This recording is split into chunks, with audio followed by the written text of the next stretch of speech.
Donc, bienvenue à tous.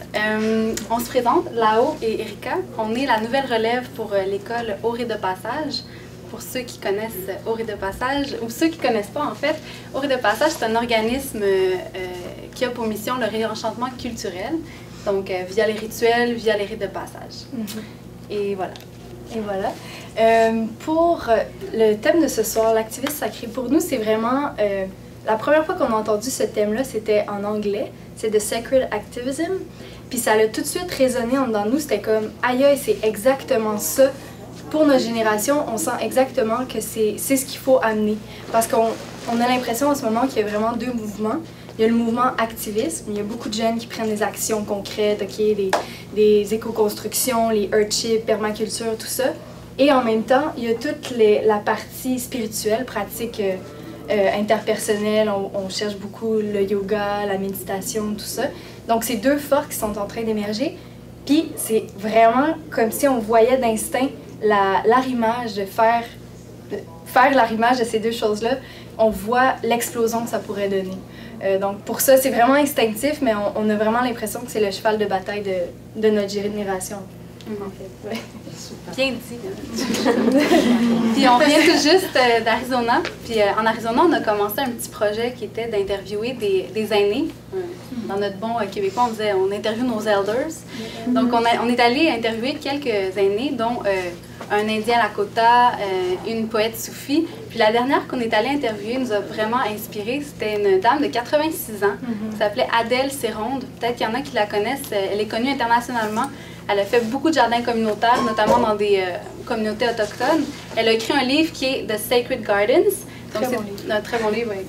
Puis c'est ça, donc on est allé l'interviewer directement dans sa chambre à coucher. C'était vraiment bien de voir comment il y avait tous des papiers qui débordaient. Si vous aviez vu ça, l'image, là, il y avait des papiers partout, des livres partout. Tu vois qu'elle est vraiment, elle a besoin de transmettre son savoir, puis elle est complètement inspirée. Donc bref, on est allé l'interviewer, puis ça nous a vraiment inspiré à continuer sur le thème de l'activisme sacré. Puis aussi, on voyait la richesse d'échanger avec nos elders, justement. Tu sais, toutes les paroles qu'elles nous amenaient, c'était comme si ça nous ouvrait la vision, puis on disait « Aïe, aïe, c'est vrai! » Ben oui, puis ça confirmait des choses qu'on ressentait aussi. Donc, ça a été ça. Puis ce soir, en fait, on voulait vous partager l'interview qu'on aurait faite avec Paul sur l'activisme sacré. Fait que dans le fond, c'est ça ici ce soir qu'on va vivre ensemble. On va écouter. On est aussi curieuse que vous d'écouter, puis d'apprendre, puis d'entendre, justement. Ouvrez grand vos oreilles parce que Paul est une aînée aussi. Elle est rendue dans un autre cycle de vie. Donc, déjà Paul, une aînée, Paul. Elle est passée de l'autre bord. Donc, voilà. Super. Puis juste une question technique qui détonne un peu avec ce qu'on vient de dire, là, mais si on peut éteindre les cellulaires. Oui, ben nous, c'est génial. Oui, juste pour... voilà. Fait que, ben merci, puis ça a parlé ta place. Merci, Paul.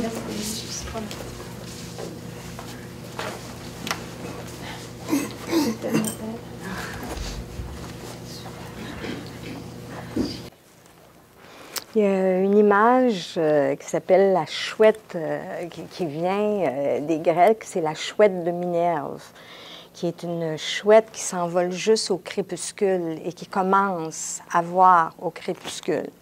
Puis je suis beaucoup avec cette image-là ces temps-ci. Je me dis, c'est comme si je commence à regarder ma vie, qui s'en vient plus proche du crépuscule. Je commence à regarder ma vie avec un autre regard.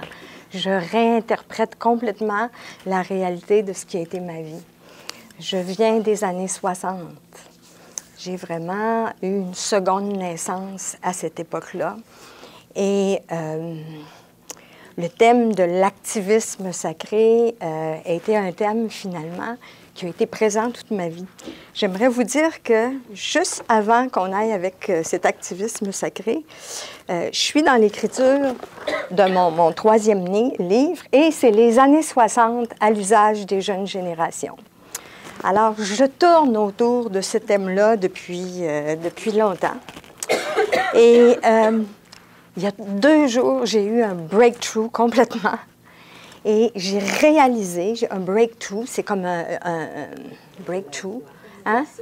Alors là, je ne te regarderai pas, Isabelle. Je sais que tu es une perfectionniste de la langue. J'arrive, je vis 6 mois par année aux États-Unis. Alors, j'ai plein d'anglicismes. Alors, ouais. Alors j'ai vraiment vu à ce moment-là que les années 60, à l'usage des jeunes générations, le thème dominant de ça, c'était la rencontre de l'expérience intérieure avec une action sociale. Alors, je suis dans un bouillonnement créatif. J'ai écrit toute la journée. Je suis vraiment là, à une étape extrêmement intense de mon processus. Alors, je vais vous embarquer ce soir avec moi dans mon bouillonnement créatif. Et un bouillonnement créatif, par définition, c'est un peu échevelé. Ça va là, ça va là. Alors, je vais vous donner des images et à la toute fin, on regardera ce que ça donne, l'ensemble du portrait. Alors, je vois cette conférence-là comme un rappel, parce qu'un rappel dans le sens que tout ce que je vais dire ici, on le sait tous. Pour moi, les gens qui m'ont plus enseigné, c'est des gens qui faisaient juste rappeler quelque chose que je savais déjà, mais que j'avais oublié, que j'avais mis de côté.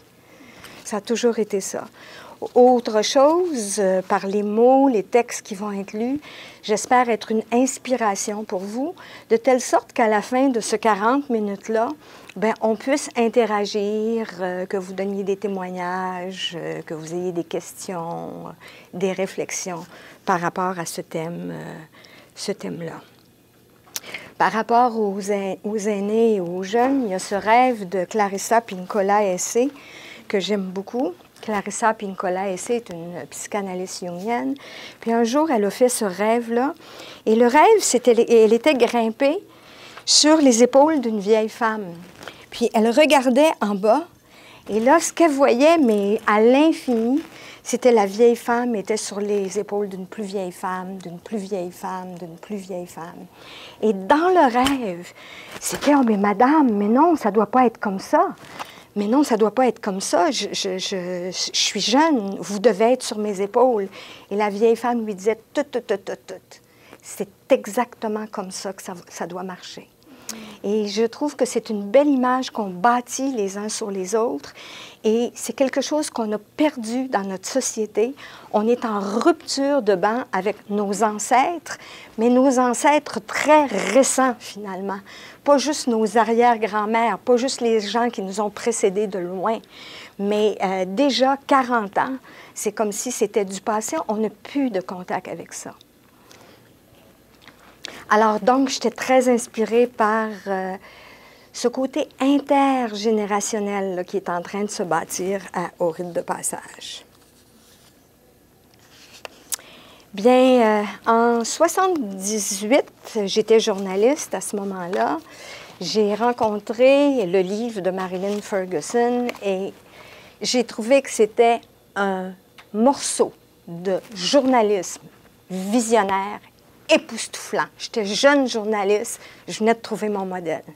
Je savais que c'était exactement dans cette direction-là que je voulais aller.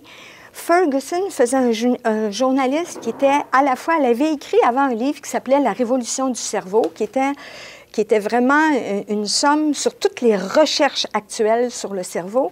Et avec les enfants du Verseau, c'était un journaliste intuitif. Elle essayait de cerner un phénomène à ce moment-là qui n'avait pas de nom.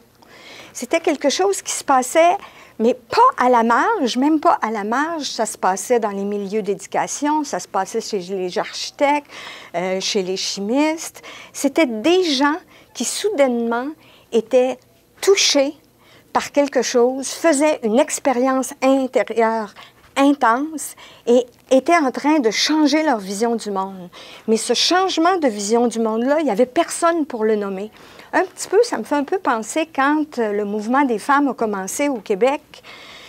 C'était partout à l'œuvre. Les femmes se levaient debout. Il y avait ce feu-là, mais personne ne le nommait jusqu'à ce qu'il y ait une émission de TV qui s'est appelée « Femmes d'aujourd'hui » et là, qui a ramassé le phénomène, pour ceux qui se souviennent de ça. Je vais aller un peu dans le passé, là, au début.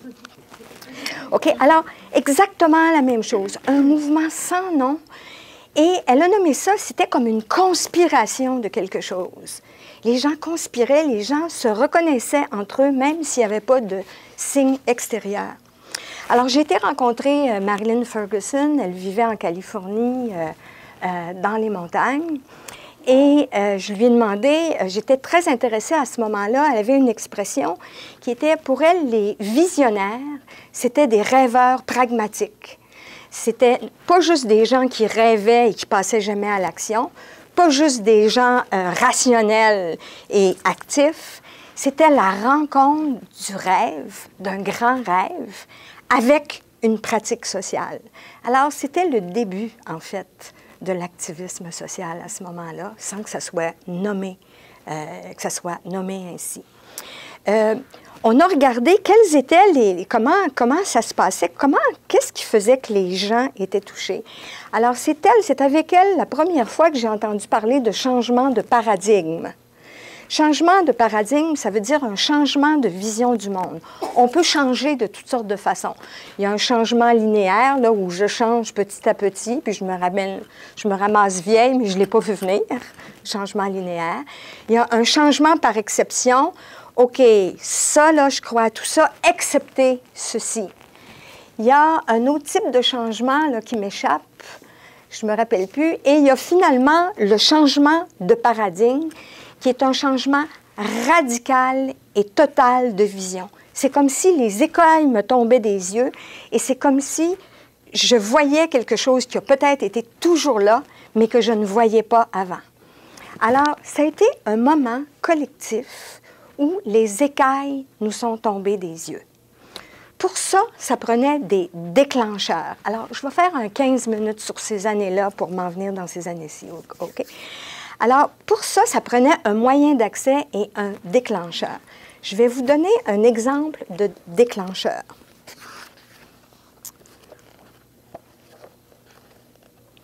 Alors, posez-vous la question, parce qu'on a tous un déclencheur dans nos vies qui nous amène ailleurs, qui nous fait commencer le voyage. Alors, écoutez ça, c'est un des premiers environnementalistes dans les années 60. Il s'appelle Aldo Leopold. Et il y a un jour, il était à la chasse avec ses amis. Écoutez ça. Nous nous sommes approchés du vieux loup juste à temps pour voir une lueur verte et féroce dans ses yeux mourants. Je réalisais alors, là, je réalisais alors, et depuis, je le sais dans toutes mes cellules depuis ce jour, que je venais de toucher quelque chose de radicalement nouveau pour moi, quelque chose que seul le loup et la montagne savaient déjà. J'étais jeune alors. Je pensais que quelques loups de moins signifiait plus de chevreuils. Et dans mon esprit, la destruction complète des loups équivalait à une sorte de paradis pour les chasseurs. Mais après avoir vu la flamme verte s'éteindre dans les yeux du vieux loup, j'ai senti profondément que ni le loup, ni la montagne n'étaient d'accord avec pareille conception. Alors, voilà un bris dans la transe sociale. Voilà quelqu'un qui avait un système de croyances avant et qui vit une expérience forte, qui est en train de briser sa croyance. Il sort du cocon. On appelle ça sortir de la boîte, sortir du cocon, sortir de la transe culturelle. C'est un peu, vous savez, comme les dessins cachés dans le journal. Vous voyez le dessin, bon, il y a un petit paysage, il y a la route, il y a la petite maison. Puis ça dit, trouvez le dessin caché. Et vous regardez, puis vous ne le voyez pas, le dessin caché. Et là, tout à coup, vous voyez un visage apparaître, des grosses moustaches, les yeux, c'est un coin de la fenêtre. Alors, vous réorganisez complètement votre perception et vous voyez ce qui est derrière l'image. C'est exactement comme ça qu'un changement de paradigme se fait. Ça se fait par une réorganisation complète et ça se fait par une expérience profonde. Ça se fait au niveau du ressenti. On peut faire beaucoup d'intellectualisation, mais tant qu'on ne sent pas la chose. Pour moi, le déclencheur dans les années 60, ça a été le LSD. Je venais d'une famille tout à fait traditionnelle. Je pense, bon, je voulais pas trop étudier. À l'époque, on disait, il ne faut pas qu'une femme étudie trop. J'ai été éduquée dans ce paradigme-là. Une femme ne doit pas trop étudier, une femme ne doit pas être trop forte parce que ça va faire peur aux hommes. Alors, se marier, bon, etc., etc. Probablement une job de secrétaire. Vraiment, quelque chose où... Et, bon, mes amis, mon titre de grand-mère fait que des fois, là, je suis dans une direction, puis j'oublie complètement. Alors, ça va m'arriver quelquefois, puis prenez-le, ça va. Oui, ça va. Oui, on était au LSD, merci. Alors, pour moi, quand j'ai pris du LSD, et je vais vous dire pourquoi je nomme ça ici, quand j'ai pris pour la première fois du LSD, ça a été l'éclatement complet de mon système de croyance. Ça a été quelque chose de l'ordre d'une stupéfaction. Ça a été quelque chose de l'ordre de « Quoi?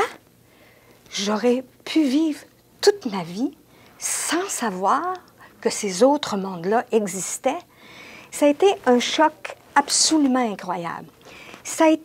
Ce choc-là a été le fait, en fait, de toute une génération. On a été 15 millions à ce moment-là à expérimenter avec ceci. On était 15 millions à sortir de l'expérience et à se dire, mais mon Dieu, je pensais que je ne savais pas que la vie pouvait être autre chose que le métro, boulot, dodo. Alors, les années 60, ça a été l'arrimage. On ne peut pas sous-estimer l'influence que cette substance-là a eue dans les années 60. Je pourrais vous faire une conférence complète sur ça. Il y a énormément de recherches qui se font sur ça à l'heure actuelle. Ça a été l'arrimage de cette ouverture de conscience avec tous les droits civils. Ça a été le début de ce qu'on pourrait appeler l'arrivisme sacré. Je trouve ça important de nommer ça parce qu'aujourd'hui, quand je regarde toute la jeune culture de recherche, la culture marginale de recherche des jeunes qui sont en train de s'impliquer au niveau de l'environnement, de toutes sortes de pratiques sociales, je vois aussi revenir la mouvance de ce qu'on appelle les substances sacrées et les jeunes vont à la fois être confrontés à l'ombre de ceci, mais aussi à la beauté de ceci. Alors, je crois qu'à l'heure actuelle, on est en train d'assister à une deuxième vague qui est en train de naître, qui est la conjonction de l'ouverture de conscience, peu importe les moyens, peu importe les technologies, avec une action sociale pour changer le monde. C'est la deuxième vague actuellement. Les vagues précédentes, les générations précédentes ont été extrêmement en réaction avec l'explosion des années 60 qui a complètement terrifié l'establishment. Et une des raisons pour lesquelles l'establishment à ce moment-là a été complètement terrifié, c'est que ce qui a jailli, c'est une force complètement sauvage. C'est quelque chose autour d'une joie de vivre qui était sans bon sens. Et le radicalisme c'était pas on veut des nouveaux cours à l'université. Le radicalisme à l'époque, c'était on veut plus d'université, on veut retourner dans la nature. Alors il y avait ce radicalisme-là et c'était englobé dans cette joie de vivre-là et tu peux rien faire contre la joie de vivre. Quand je suis revenue au Québec, il y a 3 ans, après l'été des casseroles, le mouvement des casseroles, j'ai été présentée à l'éditeur mon projet, années 60, immédiatement. Alors, je n'ai pas vécu le mouvement des casseroles, mais j'ai rencontré des jeunes qui sont ici ce soir. J'ai vu la passion, j'ai vu les écailles qui tombaient des yeux, j'ai vu comment pour beaucoup de jeunes, ça a été un déclencheur. Alors, je vous lis le propos qui a été donné à l'éditeur, c'est important dans le thème de ce soir. Il arrive que dans la société, il y ait tout à coup des percées collectives comme si on s'éveillait d'un long sommeil. Ces moments entraînent de la joie de vivre, la solidarité et un esprit festif. On chante dans les rues, on respire plus large, on voit plus haut et on voit plus loin. C'est comme si on tombait en amour. C'est un tomber en amour collectif. On tombait en amour. Soudainement, on en devient beau, puis on devient complètement contagieux. En fait, c'est la joie qui se répand au début comme une sorte de contamination. C'est comme une musique qui vous saisit, puis c'est très difficile de ne pas danser. Qu'on soit pour ou contre idéologiquement avec ce qui se passe, on est emporté par le mouvement. Il y a un déclencheur qui provoque ceci. Une guerre au Vietnam, une hausse des frais de scolarité, la mort d'un roi à la Révolution française, un printemps arabe. Mais ce déclencheur-là est un prétexte. C'est une petite goutte d'eau qui fait déborder le vase. C'est une vaguelette innocente qui entraîne un tsunami. C'est une mini-raison qui devient un mouvement déraisonnable et personne n'y comprend rien. Certaines cultures surfent sur cette vague-là, d'autres cultures se noient dans ce mouvement-là. Je continue, c'est un peu long, mais je continue. La joie collective est telle qu'elle en devient une transe. Écoutez ça, ça devient une transe. On casserole, on chante, on danse, on se déguise, on se masque et on s'aime. Très haut niveau sexuel en général dans ces moments-là. L'éros collectif est au maximum. C'est comme si soudain les écailles nous tombaient des yeux et que tout devenait possible. En même temps que joie de vivre et solidarité, que respiration, lâche et liberté, un chaos s'installe, inévitable chaos. Quand l'explosion se produit, c'est joie et chaos. La violence n'est jamais loin. On sent que tout peut basculer d'une seconde à l'autre. C'est comme à la fois des funérailles et une naissance. Et ça se fait dans l'eau et le sang, dans l'extase et dans l'agonie, puis le danger est présent à chaque seconde. Si vous essayez de répondre à ce mouvement collectif par des chiffres et des arguments de la raison résonante, bonne chance. Alors, vous voyez l'impasse qui était là? Bonne chance. Parce que le phénomène qui se passe ici n'est pas qu'un simple phénomène politique. C'est ça que je veux dire ce soir. Là, je ne parle pas du tout de politique à ce moment-ci. C'est un phénomène symbolique. Et il répond à un besoin profond du cœur de chacun, à un besoin de l'âme collective, puis ça ne répond pas à la logique. Vous n'opposez pas des chiffres à une force sauvage. C'est comme vouloir opposer des arguments à des amants qui sont pris dans le feu de la passion. C'est ça qui s'est passé dans les années 60. C'est ça qui se passe actuellement partout sur la planète. Ça ressemble à un printemps collectif. Puis quand on dit printemps, on dit vie, mort, vie. Si vous allez vous promener dans la forêt au printemps, c'est plein de morts, puis c'est plein de vie en même temps. Hein? Tout est en train de se décomposer et tout est en train de renaître. Alors, voilà pour une première image.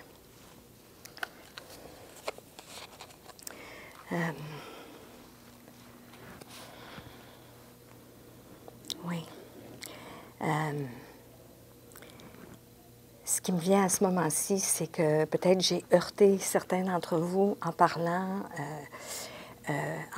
LSD et années 60, mais je pense, dans la recherche que je fais à l'heure actuelle, je pense qu'on a beaucoup sous-estimé ce facteur-là. Et je pense que c'est une des technologies qui nous a été donnée à ce moment-là, parce que le matérialisme était tellement opaque, c'était tellement difficile de sortir du cocon de pensée que ça prenait quelque chose d'extrêmement puissant. Ce que ça a donné, immédiatement, les jeunes qui ont été saisis par cela se sont tournés, ça a été le début des psychotechniques. Ça a été le début des technologies de transformation. Ça a été le début des nouvelles thérapies et toute une génération s'est retrouvée en thérapie. Pour soigner le mal de l'âme, bien sûr, mais aussi parce que sans regard sur soi, ça a été le début. En fait, je pense que c'est Thornby qui disait ça. Il appelait ça le grand éveil américain, le grand mouvement d'éveil aux États-Unis. Puis savez-vous, je pense que quand on va regarder de très, très loin, là, peut-être dans 1000 ans, qu'on va regarder ces années-là, ben, on ne se souviendra pas de la guerre au Vietnam, on va se souvenir de ce début de révolution métaphysique. Je pense que cette révolution métaphysique est en cours. On a pensé que ça s'était terminé parce qu'on a le nez collé sur les choses. Mais si vous regardez la Renaissance, ça ne s'est pas passé en 40 ans. Ça a pris 200 ans, 300 ans. Hein? L'Empire romain n'a pas chuté en l'espace de 20 ans. Alors là, on est comme dans un espace historique. Ça prend du temps avant que les choses poussent. Alors, avec le recul, quand je regarde avec le recul, je pense que ces années-là ont semé la graine d'une révolution métaphysique qui est en cours à l'heure actuelle, qui a pris l'underground pendant plusieurs années, et là qui ressort qui ressort, et on sent la deuxième vague collective qui s'en vient, qui ressort parce que l'impasse est encore plus grande qu'elle n'était dans ces années-là. Ce qui a été aperçu dans ces années-là, le bout de la couverte qu'on a soulevé, on est maintenant dans cette crise-là, et cette crise-là, c'est une crise de vie ou de mort. Brian Swimme, qui est un physicien américain que j'ai interviewé, j'ai fait vraiment un tour après avoir été dans un ashram pendant quelques années et avoir fait le travail intérieur. Quand je suis revenue au Québec, j'ai voulu mettre ensemble ce qui m'était arrivé, ce changement de paradigme, mais c'est cette destruction, reconstruction de l'intérieur, qui a été le lot de toute une génération de chercheurs qui sont partis en Asie, qui ont découvert la méditation. Alors, je suis partie sur la côte californienne et c'est là que j'ai été interviewer des penseurs contemporains pour essayer de comprendre ce qui m'était arrivé.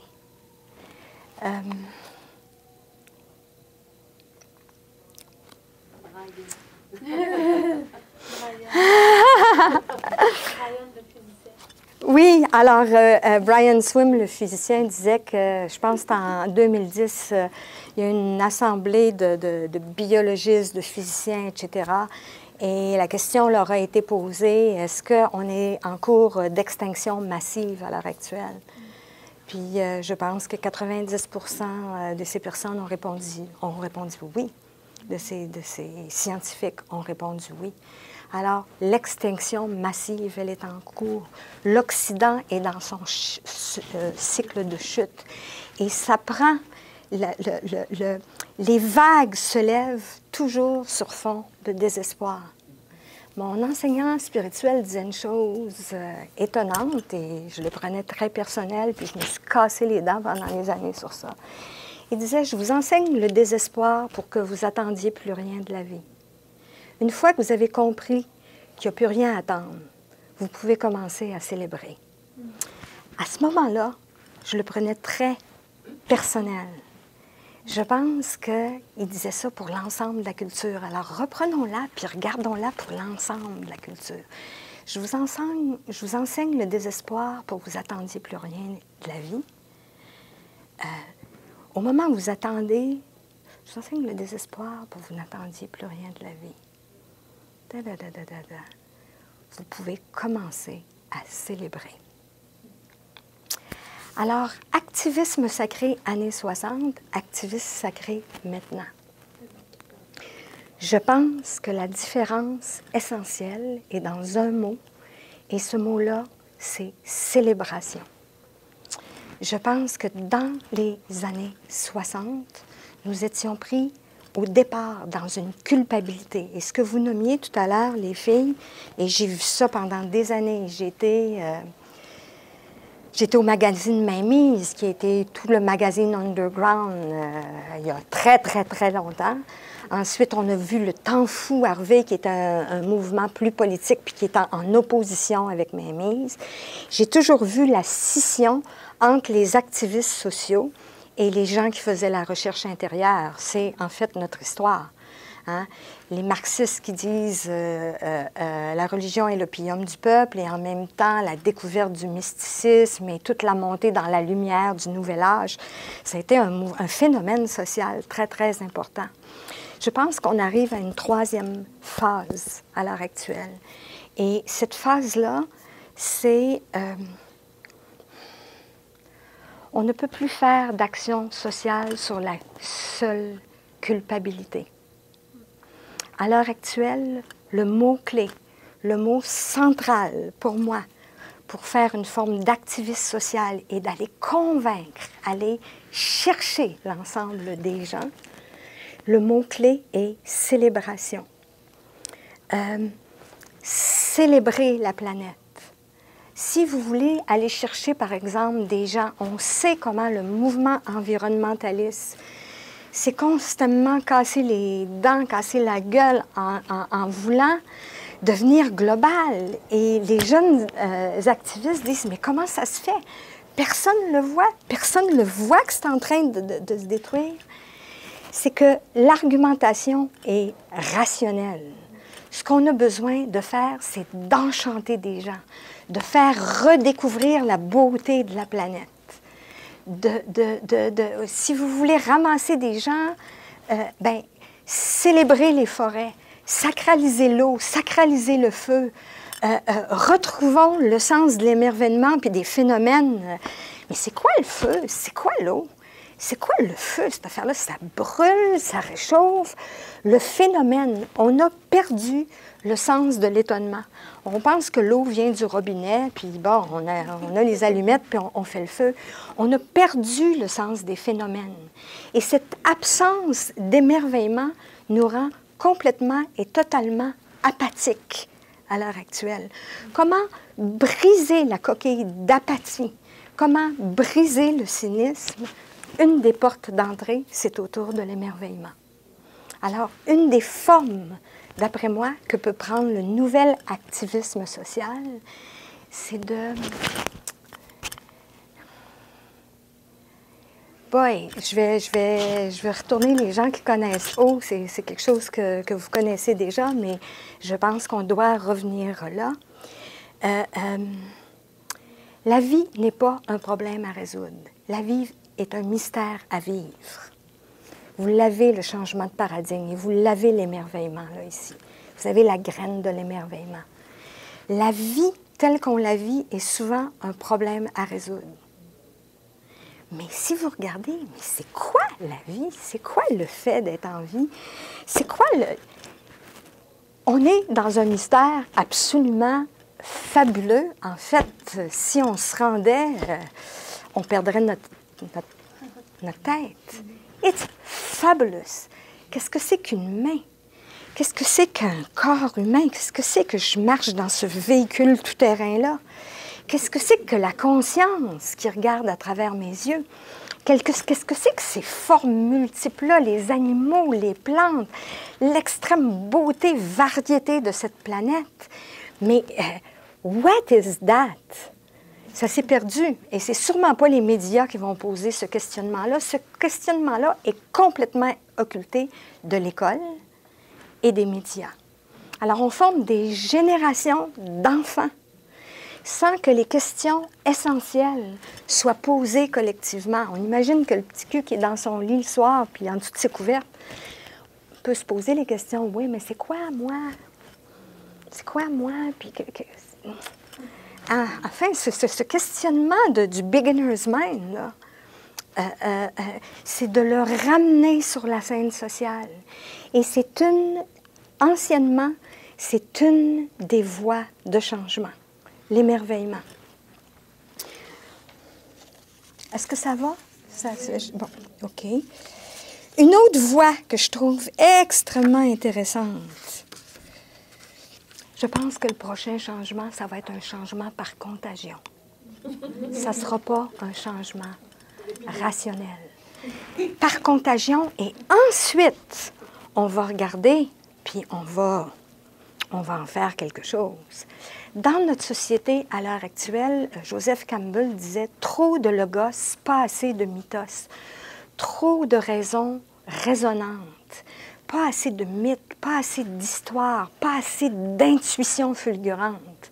On est comme encarcané dans la raison.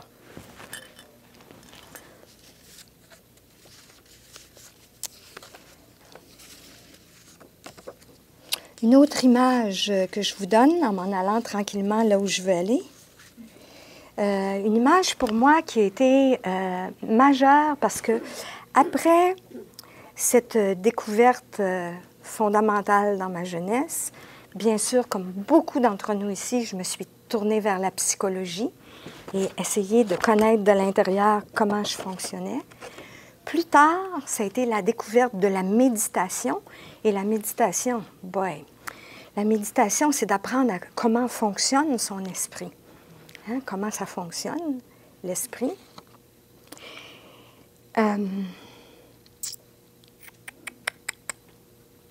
Alors, un des mots-clés, des images clés pour moi pendant ces années-là, c'était cette image qui venait de l'Orient.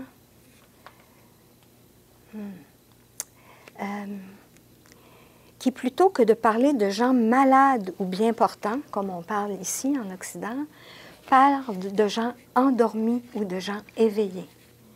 Alors, du côté de l'Orient, quand on dit endormi ou éveillé, on considère que le chemin d'une personne, c'est d'amener peu à peu une personne, le chemin d'une personne qui veut faire un chemin de conscience, c'est d'amener peu à peu la personne hors du sommeil, à se réveiller.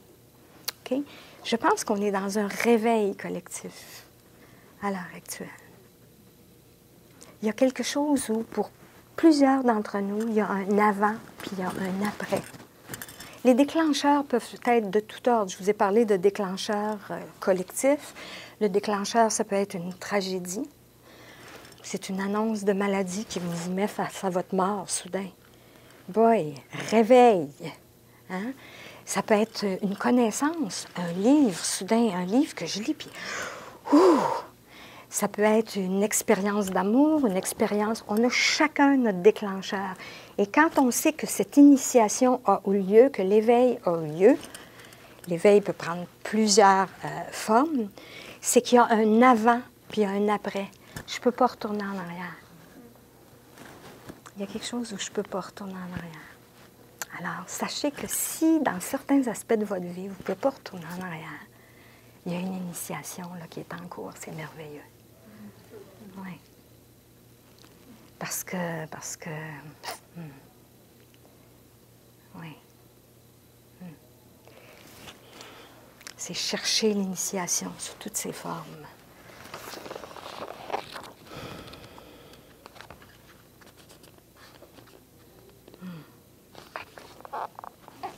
C'est pas ici. Alors, la deuxième chose dont je veux vous parler, le deuxième chemin. Premier chemin, l'émerveillement. En fait, les formes d'activisme social où on s'arrime avec l'intérieur sont multiples à l'heure actuelle.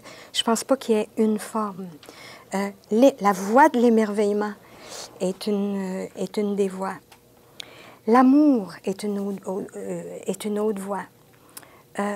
La noirceur, être en contact, oser la noirceur est un autre chemin. Puis c'est ça que je voudrais développer un peu à l'heure actuelle. Comment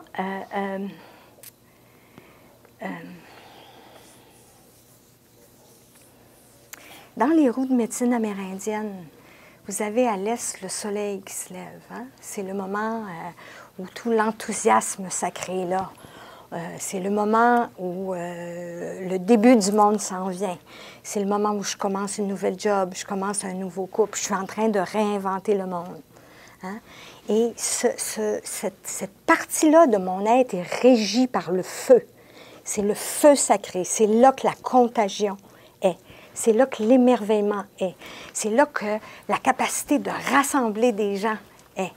Mais si vous allez, ça c'est à l'est de moi-même, c'est là où le soleil se lève. Mais si je vais à l'autre bout, puis que je vais à l'ouest de moi-même, puis à l'ouest de la société, c'est là où le soleil se couche. C'est là où les ombres apparaissent. C'est là où, en général, dans ma vie, je descends de mon piédestal. Je suis tirée vers le bas. Il y a une descente qui est absolument nécessaire pour les Amérindiens, c'est le début du voyage intérieur. Le voyage intérieur ne commence pas dans la lumière. Il commence dans cette noirceur-là. Si on applique ça à l'énergie collective, on pourrait dire qu'on est dans le début de notre voyage intérieur à l'heure actuelle. Alors, quand je descends, hein, c'est vertical, le mouvement est vertical. Quand je suis défait, quand je descends au fond du trou, qu'est-ce que je rencontre au fond du trou? Bien, je rencontre mes ombres. Je suis confrontée à mes propres démons. Dans l'activisme sacré à l'heure actuelle, il y a quelque chose d'être capable à faire face à mes propres démons et à réaliser que l'ennemi n'est jamais à l'extérieur. L'extérieur est toujours en train de manifester un démon intérieur. À cet effet-là, j'aimerais vous lire, si je peux trouver... Non, c'est pas ici. C'est un type que j'ai rencontré, c'est un psychiatre, il s'appelle Roger Wash. Et Roger Wash a écrit quelque chose qui s'appelle le Manuel de survie. Et Wash a écrit quelque chose il y a environ, mon Dieu, mais c'est bien dommage, mes amis. Je ne pourrais pas vous le trouver, je vais vous le donner. Oui, attends. Ben, prenez un petit break, respirez. Je voudrais vraiment vous le trouver parce que c'est excellent ce qu'il raconte. Non. En fait, ce que Wash montrait, disait, c'est quoi le problème environnemental? Bien, le problème environnemental, c'est notre ressentiment. C'est quoi les guerres perpétuelles? Bien, les guerres perpétuelles, le problème, c'est notre peur. Problème politique, disait, come on, problème politique. C'est le problème de l'esprit humain. Et Wash a vraiment montré le chemin, comment la ligne passe toujours à l'intérieur de notre cœur. Et il y a quelque chose à l'heure actuelle, dans les nouveaux activistes, les jeunes activistes sociaux, il y a quelque chose qui est... il y a un archétype qui est très fort, c'est l'archétype du guerrier, hein, les guerriers de la paix, le guerrier pacifique. Et le guerrier est quelqu'un... En fait, le guerrier de la paix, le guerrier pacifique est quelqu'un... C'est pas quelqu'un avec des armes dures qui va égorger du monde. C'est quelqu'un qui est tourné vers l'intérieur et qui est en train de combattre son ennemi. On dit que l'ennemi du guerrier, c'est la lâcheté. Hein?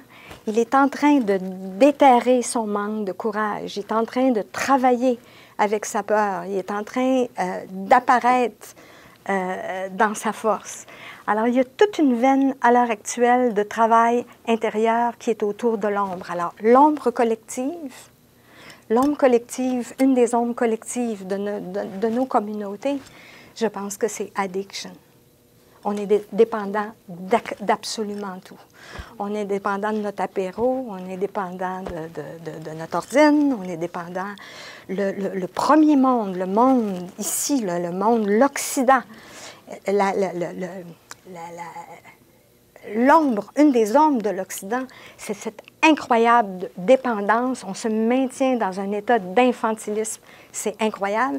Je pense qu'il y a des enfants maintenant, on ne sait plus comment faire du feu sans avoir les allumettes. On ne sait plus comment nous mouvoir dans la nature sauvage. J'ai un ami qui est parti travailler avec les aborigènes australiens. Puis il dit, j'ai réalisé, mais que j'ai un PhD, mais il dit, je suis un illettré complet de la nature, là. Je savais rien, ça m'aurait pris une vie pour apprendre ce qu'il savait. Alors, je me perds un peu. Noirceur, travail avec l'ombre. Addiction, ennui, une autre de nos ombres. La richesse entraîne l'ennui. On est une société qui s'ennuie. On ne sait plus comment célébrer rien. En fait, on n'arrive pas à célébrer. Le capitalisme ne célèbre pas. Alors là, je fais un autre essai. Là, je pense celle-là, par exemple. Matthew Fox, qui est un autre elder que j'ai été interviewé. Alors, j'ai rencontré tout ce monde-là à la fin de ma vingtaine. Puis imaginez qu'il y a 4 ans, il y a eu une grosse conférence à Santa Fe et tout ce monde-là était là 30 ans plus tard. Alors, j'ai été tous les réinterviewer pour voir où ils étaient à ce moment-ci. Puis, je vais vous dire une des choses que j'ai réalisées. Dans leur trentaine, quel feu sacré! Dans la soixantaine, la sagesse s'installe, mais c'est un peu plus plat. Oui. Et ça, je trouve ça merveilleux parce que je vous vois, parce que vous incarnez pour moi l'intergénérationnel, ce qu'on essaie de créer autour de l'arrimage générationnel. J'en reviens pas comment, à l'heure actuelle, quand je travaille avec vous, j'ai besoin de votre feu. J'ai besoin de ce feu sacré-là. J'ai besoin de cet esprit visionnaire-là qui dit, mais oui, mais nous autres, on va l'avoir, nous autres, on va le faire. Et c'est sûr qu'en moi, où je tiens davantage le paradoxe de oui, c'est possible et non, c'est pas possible, c'est sûr qu'en moi, je suis plus avec le paradoxe et je peux vous donner le paradoxe. Mais l'apport est mutuel. Par rapport à ce paradoxe-là, qui est un paradoxe de l'existence elle-même, puis qui est un paradoxe social, puis qui est tellement personnel. Dans notre culture, ceci est beau, ceci est laid. Hein? Il y a les bons, il y a les méchants. OK? Robert Johnson, qui est un psychanalyste jungien, disait une phrase comme « de la contradiction au paradoxe à la révélation ». Alors, contradiction, c'est ça ou ça. Je suis belle ou laide. Le paradoxe, c'est je suis belle et je suis laide en même temps. Hein?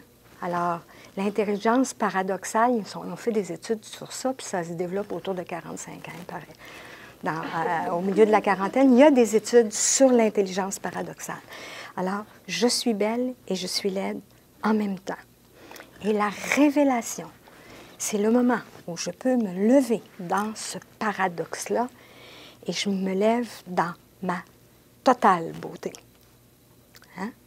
C'est la célébration, la révélation, c'est que dans ma beauté et ma laideur, je suis belle.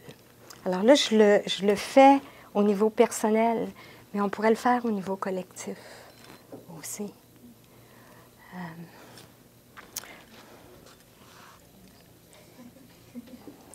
Les capitalistes ne célèbrent pas, dit Matthew Fox. C'est un ancien dominicain qui a été exclu de l'Église catholique et qui a parti un mouvement absolument incroyable en Californie. Ça s'appellerait Creation Spiritualité. Et il faisait des messes cosmiques où c'était multimédia, où on avait, je m'en rappelle une, c'était sur la douleur, la désintégration de la planète. Et ce qu'on faisait, il y avait ces images-là, et on se lamentait pendant 1 heure. On pleurait et on se lamentait pendant 1 heure. Alors, il a ritualisé toutes les étapes de l'existence de façon extraordinaire. Et Matthew Fox disait, « Les capitalistes ne célèbrent pas. Ils vous disent de mettre votre argent à la banque pour les intérêts et en provision des mauvais jours. La célébration est une hérésie dans notre système. » C'est important, ça. La célébration est une hérésie dans notre système. Et Karl parle du jeu. Il dit, à moins que vous ne puissiez vivre sans pourquoi, aimer sans pourquoi et travailler sans pourquoi, vous ne savez pas comment vivre, aimer et travailler. Oui, vivre pour vivre. Et vous avez raison, c'est très radical. Car notre société est bâtie sur des objectifs à atteindre. Bien entendu, il a passé 45 ans, Bien entendu, il s'agit de trouver un équilibre.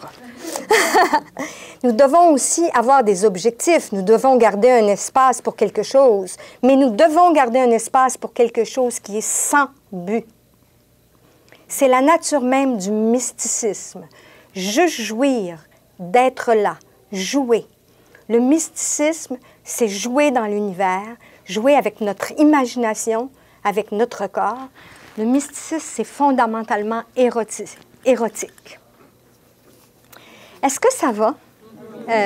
Ça commence à faire du sens, OK. OK. C'est parce que je sens ça un peu échevelé, mais...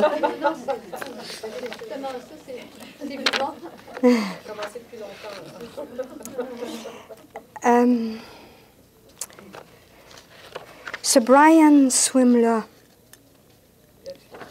oui, qui est un mathématicien et un physicien. Et lui, il donne la nouvelle histoire cosmique. Lui, ce qui génère absolument et totalement via la science, c'est l'émerveillement.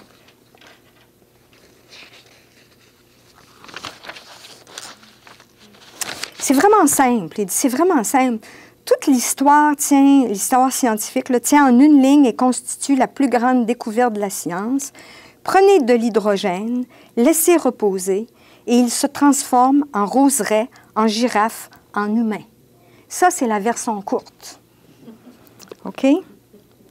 Il dit, j'aime ça, cette version-là, parce que l'hydrogène, c'est inodore puis incolore. Puis, notre civilisation occidentale a le préjugé que c'est juste une substance matérielle, qu'il n'y a rien là. Or, si l'humain est spirituel, alors l'hydrogène est spirituel. Lorsque l'univers atteint l'âge d'1 milliard d'années environ, les galaxies, 100 milliards de galaxies, prennent leur envol, whoosh, tels des flocons de neige. Quel moment incroyable! Stephen Hawking a fait une découverte incroyable. Si l'on considère l'expansion de l'univers, il y a d'un côté toute cette énergie qui explose, et de l'autre, il y a cette force de liaison, la gravité qui tient tout ensemble. Il y a donc deux forces opposées. Si la force gravitationnelle avait été légèrement plus forte, elle aurait fait s'écrouler l'ensemble de l'univers en un trou noir, en moins d'1 million d'années. Par contre, si la force gravitationnelle avait été trop faible, l'univers se serait étalé par explosion sans jamais former des galaxies. Regardez l'équilibre ici. C'est magique. La différence entre le trop et le pas assez égale 1 trillionième d'un trillionième d'un trillionième de 1%. L'équilibre est aussi fragile que ça. Plus fragile et plus délicat que de danser sur le tranchant d'un couteau. Alors, son idée à lui, c'est qu'on a besoin d'une nouvelle histoire cosmologique pour rêver à nouveau, pour s'émerveiller à nouveau. Et il nous invite à nous tourner vers la science pour faire cet arrimage-là. Alors, on parle arrimage, activisme social et recherche intérieure. On pourrait parler aussi recherche intérieure et nouvelle science. La nouvelle science nous amène dans la recherche intérieure.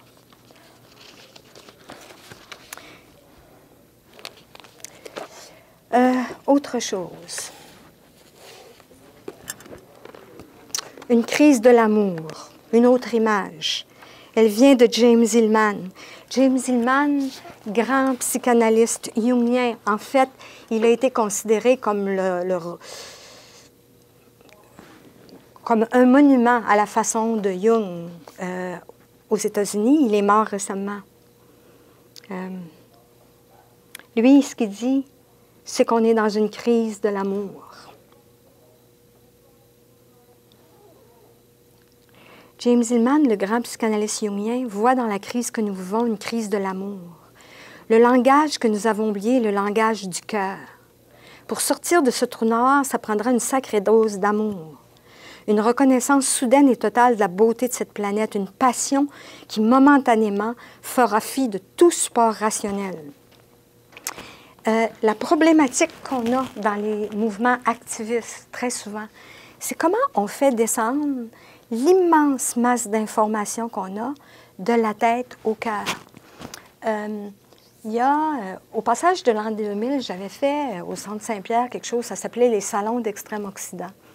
Puis, on avait fait toutes les étapes du voyage intérieur, puis une des étapes, c'était le passage à l'ombre. Et j'avais loué un film sur les camps de concentration. Je ne me rappelle plus le titre de ce film-là, mais extrêmement difficile. Alors, j'ai passé un extrait de ce film-là au groupe. Et les gens regardaient le film, et, bon, regardaient le film. Puis à un moment donné, j'ai eu une intuition. Et je l'ai dit aux gens, mais mettez donc les mains sur votre cœur. Bien, mes amis, ça a été incroyable. Les gens se sont mis à pleurer, à sangloter, juste le fait de mettre la main sur le cœur. Soudain, la masse d'informations qui était là, puis qui était reçue, puis c'est comme gelé, ça reste là. La coupure, c'est prenable. Soudain, par la simple gestuelle d'une main-là, c'est descendu au cœur. Et j'ai vécu l'expérience, j'ai fait moi-même ceci, et j'ai senti la douleur, j'ai senti une grande douleur dans mon cœur. Et il y a un poème soufi qui dit « Brise mon cœur pour qu'il ait accès à l'amour sans limite ». Et qui dit pour qu'un cœur s'ouvre, un cœur doit se briser, puis c'est souvent ce qui arrive. Hein? C'est quand on a le cœur brisé qu'on commence à s'ouvrir. Et oui, c'est comment faire descendre ça au cœur, comment accepter la douleur et le désespoir de voir ce qui se passe. On ne le sent pas en général. On a notre couche de cynisme là. Et le cœur, dans ces démarches-là, le cœur est le lieu de l'éveil. Le cœur n'est pas le lieu des sentiments à l'eau de rose. Le cœur n'est pas le lieu des émotions, juste des émotions. Le cœur est le lieu de l'intelligence. On appelle ça l'intelligence du cœur. Et l'intelligence du cœur, c'est une intelligence qui est extrêmement puissante, beaucoup plus puissante que l'intelligence rationnelle. Encore là, si plutôt que prendre des ciseaux, on prend une aiguille, puis on arrime l'intelligence du cœur avec l'intelligence rationnelle, explosif. Alors, activiste de cœur, c'est comme trouver le chemin du cœur si, à ce moment-ci, on veut avoir une influence sur le monde. Là, ça doit commencer à faire assez longtemps. OK. Alors,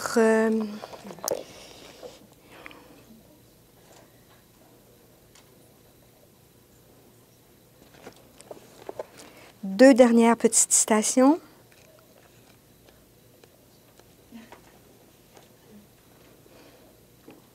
C'est la Madir qui parle, l'Indien, qui dit « Collectivement, l'homme blanc n'a plus de rêve. » C'est quel est notre prochain rêve collectif? C'est quoi le rêve, là? C'est que... Et c'est quoi nos rôles ici? Moi, je pense qu'on manque de contemplatifs sociaux. Alors, je suis très contente d'arriver à cette étape-là. C'est une étape où c'est plus moi l'héroïne qui part avec le flambeau. Je commence à reculer, puis je commence à souffler sur les héros et les héroïnes. Mais je vois comment la fonction de contempler socialement puis de voir souffler est importante. Je vois comment la fonction de prendre le flambeau est importante. 4 portes d'entrée. L'amour, tombe en amour 3 fois par jour. Ça peut être avec une tasse de thé qui est craquée, ça peut être avec une vieille main, ça peut être tombe en amour 3 fois par jour. Un des chemins pour l'activisme social. Ose la noirceur. Ose la noirceur. Fais face. C'est un autre chemin qui est possible. Donne naissance, crée. Ose donner naissance, ose créer. Crée, chante, danse, sculpte. Et la dernière voix, qui est la voix du guerrier, c'est lève-toi et parle. Puis dans lève-toi et parle, c'est quelque chose autour de la justice sociale. Et tout ça,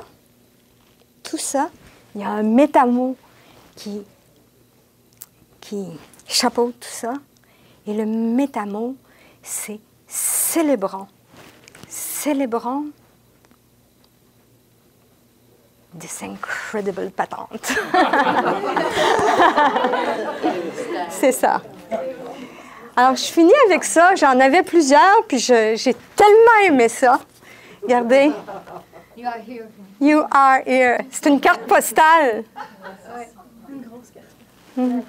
Qui est sortie dernièrement. J'adore ça. Ça met en perspective. Sortons de l'histoire restreinte, allons dans l'histoire élargie. On va respirer plus large, pas mal. Alors voilà pour ceci.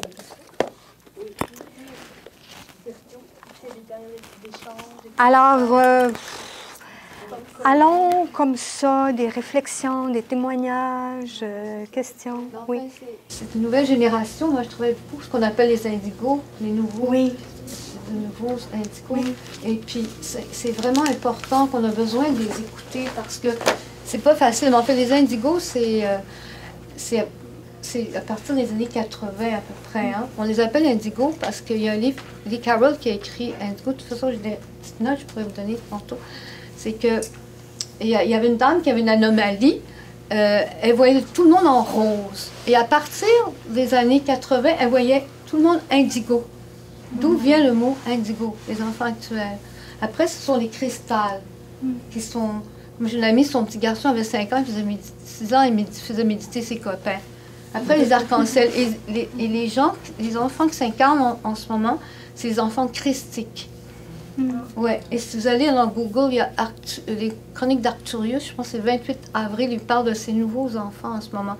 Alors moi, c'est ça, j'ai fait un travail de par moi-même. J'ai fait, enfin je peux vous en distribuer, c'est toutes les références sur les enfants indigos. Il y a aussi Doreen Virtue qui a écrit sur les enfants cristal. Je ne sais pas si vous connaissez Doreen Virtue. Elle a écrit Healing, guérir avec les fées, guérir avec les anges. C'est vraiment, vraiment fascinant.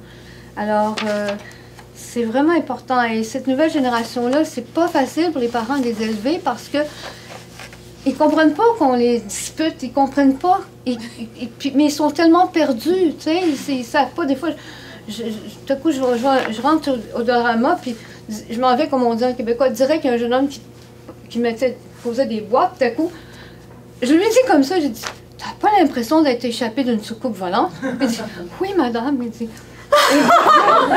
Et mais c'est arrivé comme ça souvent.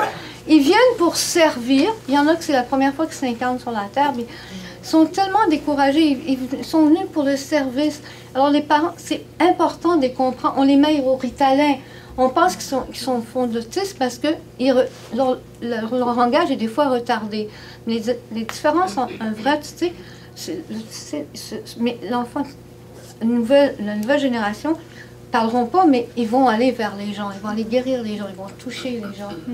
Mais merci beaucoup. Alors c'est ça. Merci Je vais faire la beaucoup conférence, pour mais ça. c'est juste ça, il y a des petites références. Moi, j'ai bien aimé le chasseur de loups, là, Oui. parce que moi, à l'âge de 18 ans, j'étais allé à la chasse au lièvre. Et quand j'ai tiré sur le lièvre, je l'ai raté. Ça pleure comme un bébé, là, ça m'a touché au cœur.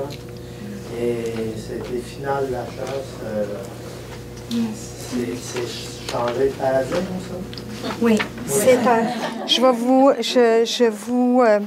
Je vous lis quelque chose pour ça parce que, justement, ce Brian Swim-là, il dit, à l'heure actuelle, il faut briser les barrières entre l'homme et l'animal. Il y a comme... on est tous des êtres souffrants et aimants. Et écoutez ça, c'est de toute beauté. Dans un monde plus mature, ça parle des animaux, dans un monde plus mature et plus sage, nous les verrions pour ce qu'ils sont, des êtres dotés de sens que nous avons perdus et dont nous n'atteindrons jamais l'acuité. Ils sont guidés par des voix que nous n'entendrons jamais. Ils ne sont pas en dessous de nous. Ils sont plutôt d'autres nations, vivant sur la terre, pris en même temps que nous, dans la toile de la vie et du temps, prisonniers comme nous de la splendeur et du travail de la terre. Oui, alors, c'est ça. Merci.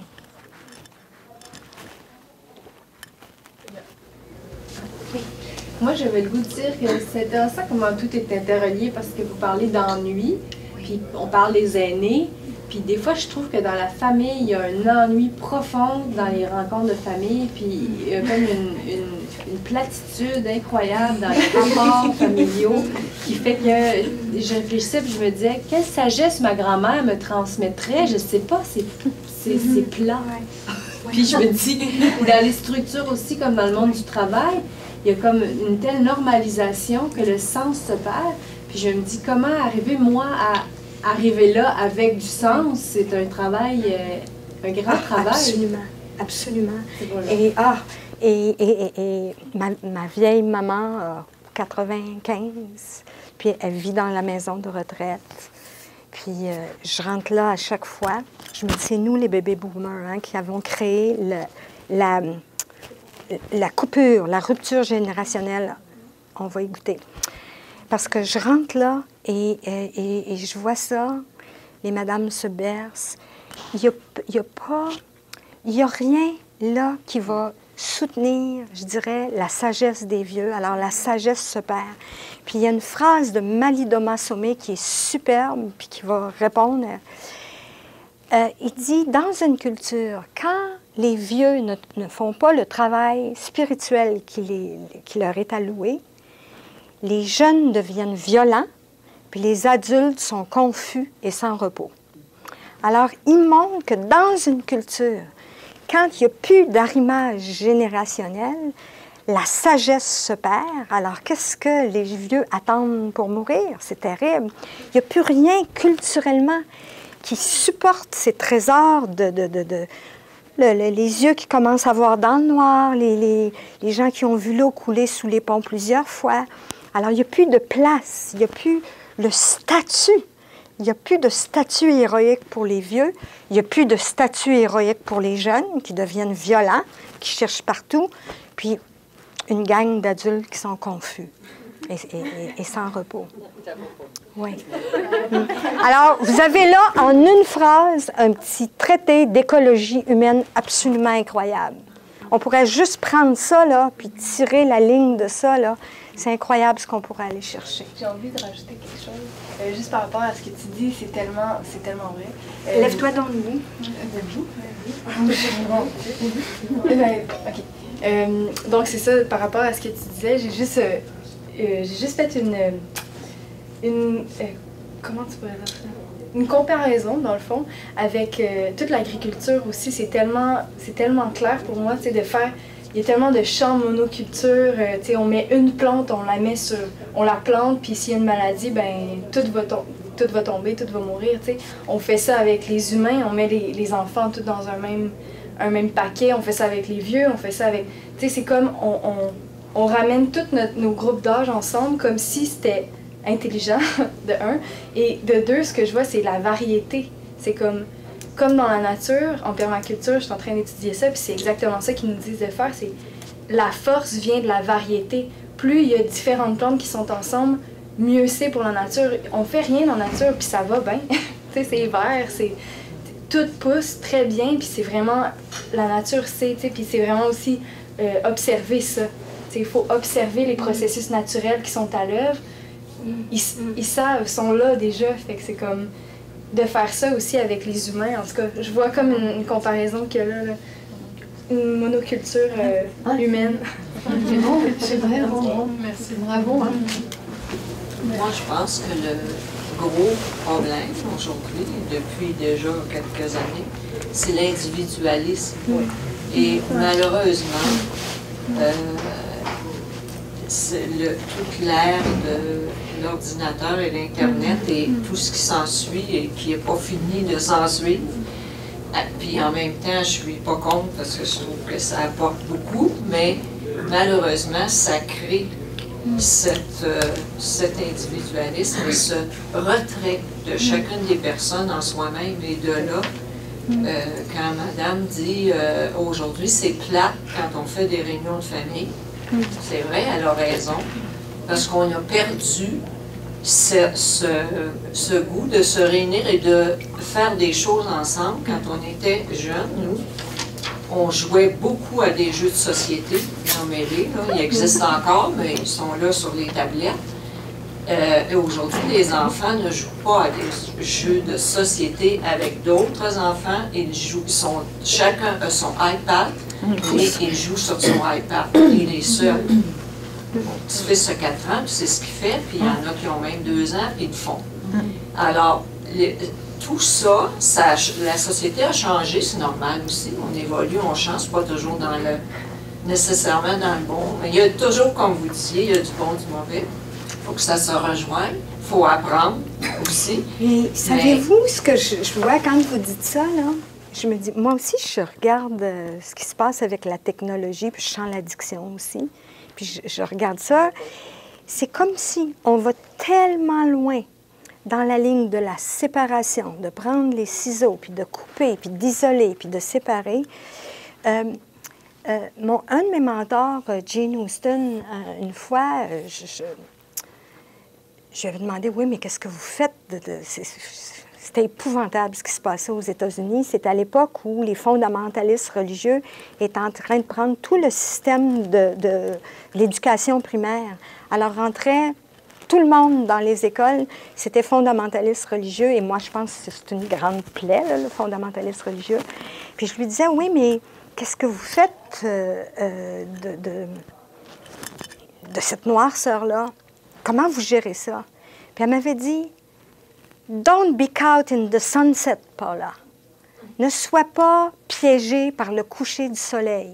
Puis c'était l'époque juste avant Obama. Alors elle disait, ça prend un Bush pour faire un Obama. Elle dit, ça prend de la noirceur pour créer le jour.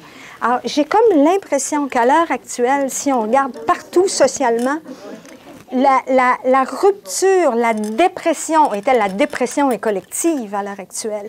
Alors le terreau commence à être fertile pour la nouvelle vague. It's like that. C'est vrai, vous l'avez dit tantôt, il faut toucher le fond. Oui. Alors, j'imagine qu'on approche du fond si on n'y est pas déjà. Mais l'histoire revient, toujours revit, se refait. Merci beaucoup. Je voudrais juste dire, moi, je suis venue à la conférence parce que activisme sacré, ces deux mots-là, moi, habituellement, je vais faire du yoga le vendredi soir. C'est sacré. Mais je me suis sentie interpellée par le thème parce que c'est deux mots que j'essaie de mettre dans ma vie. Et puis, dans ma vie, concrètement, dans mon quotidien, comment ça se passe, activiste, souvent, je me demande qu'est-ce que je peux faire socialement. Puis, bon, il y a des pétitions qu'on peut signer en ligne, justement. Mais quoi faire socialement? Donc, j'essaie de le faire vraiment avec le monde autour, dans des petites actions, des sourires, aider quelqu'un. Donc, c'est là. Et aussi dans l'intériorisation. Prendre 10 minutes par jour, puis juste scanner ce qui s'est passé dans ma vie, dans ma journée. Ce qui va scanner aussi le matin ce qui s'est passé dans la nuit, parce qu'il y a des choses qui se passent la nuit. Donc, c'est comme ça que moi, j'essaie de vivre mon activisme sacré. Je trouve ça bien beau, ce que tu dis là, puis ça me ramène... j'ai rencontré un gars qui s'appelle Andrew Harvey, et Andrew Harvey est en train de former tout un mouvement autour de l'activisme sacré aux États-Unis. Puis dans ces workshops, la première chose qu'il fait avec les activistes, c'est « OK, 10 choses pour lesquelles vous avez de la gratitude. » OK, un autre, ça, là, pour vraiment là, des gens qui sont vraiment dans la lutte pour la justice, pour l'environnement. OK, un autre, c'est 10 choses qui rendent votre cœur joyeux. Puis le troisième, parce qu'il y a plein de... Le troisième que je me rappelle, OK, vous allez penser à quelqu'un qui vous a trahi, que vous n'aimez pas, vraiment quelqu'un que vous n'aimez pas, Et vous allez le faire venir dans votre cœur, puis vous allez pratiquer une forme de bienveillance avec lui. Vous allez lui souhaiter d'être heureux et vous allez... La vieille pratique bouddhiste, là, finalement. Alors, c'est très proche. Ça, la question, c'est finalement comment, jusqu'à quel niveau, moi, je peux m'impliquer puis faire une différence. Des fois, on se sent impuissant. Donc, quand moi, je me sens impuissant, bien, je vais m'asseoir. Je me mets dans mon divan, puis je fais juste fermer les yeux. Puis 10 minutes plus tard, je me lève, puis je continue. Je continue mon bout de chemin. Oui, il y aurait tout un truc à faire avec impuissance versus action. Mais moi, ce qui me vient à ce moment-ci, c'est impuissance versus bienveillance.